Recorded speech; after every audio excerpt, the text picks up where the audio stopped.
Hello guys, welcome back to the channel. Pre-match for Paris Saint-Germain tomorrow, which is going to be a very difficult tie, as we know. Arsenal, PSG got some very exciting players in their lineup, the likes of Bradley Barcola. Obviously, the experience of players like Ousmane Dembele, obviously Gianluigi Donnarumma, Euros winner. Very difficult tie. Not expecting it to be easy in the slightest. But yeah, it's going to be a bit of a pre-match review of that game there. I just wanted to touch on, obviously, before we move on to the Arsenal game, Chris Kavanagh again. He's done Declan Rice a few weeks ago with an absolute nonsense. He's only gone and ruined the Manchester United versus Spurs game yesterday. Why? Why these referees got a main centre stage complex? They literally have to make these games all about themselves. Why does the game have to be about them? It's infuriating. Bruno Fernandes yesterday. Watched the game. Granted, United weren't great. Let's not get that twisted. Let's not get that message twisted. Manchester United were far from the best. Spurs were very clinical in terms of picking them off. But you feel the second half would have been much different had United not been disadvantaged by a red card. And Bruno slips, in my opinion. Obviously, I think it's evident to see that he slips. And he just about grazes James Maddison's leg. Catches him. Granted, it's high. No one's disputing that it's high. But I thought the thing from the PGMR was the amount of force that was used within a tackle. There was no force in it. He just glanced him. If anything, he's just scraped down his sock onto his shin pad, maybe.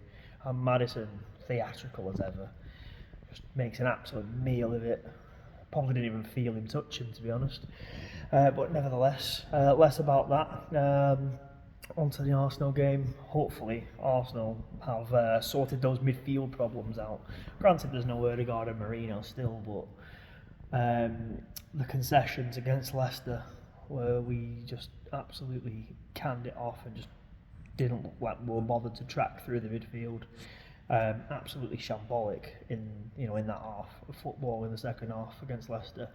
So I'm hopefully get Declan, Thomas, and probably Jorginho together in that midfield with the front three of Saka, Martinelli, and Havertz.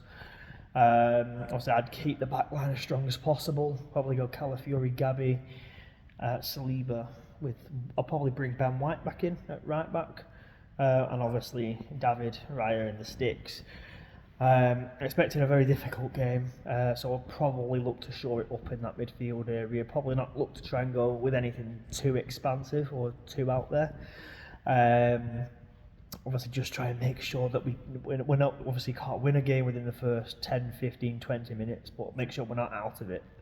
Against a team that's got a very exciting squad. So moving forward, yeah, there's my predictions for the game. Probably I'd probably say we can try and use home field advantage against PSG. Try and obviously pick up the 3 points, get the first 3 points of the new Champions League format with the 32 teams.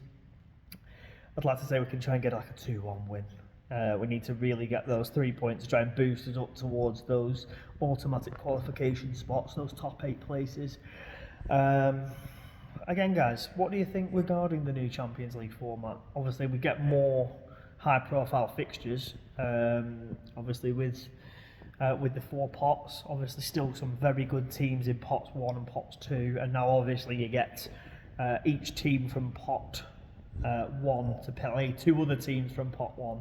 And as well as 2 teams from pot 2, so you get a lot of good fixtures without having to wait to the knockout rounds. It makes the Champions League less of a bore. Obviously, you're knowing who's going to finish top of the group every single time, who's likely going to finish second.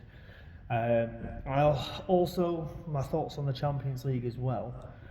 The thought of teams from the Champions League just getting filtered through to the Europa League automatically via a third place finish. I think it's great that obviously once the teams have been knocked out of Europe, they've been knocked out. You don't get a chance to go into somebody else's competition and then potentially ruin their chances because of your failures in the Champions League, if that makes sense.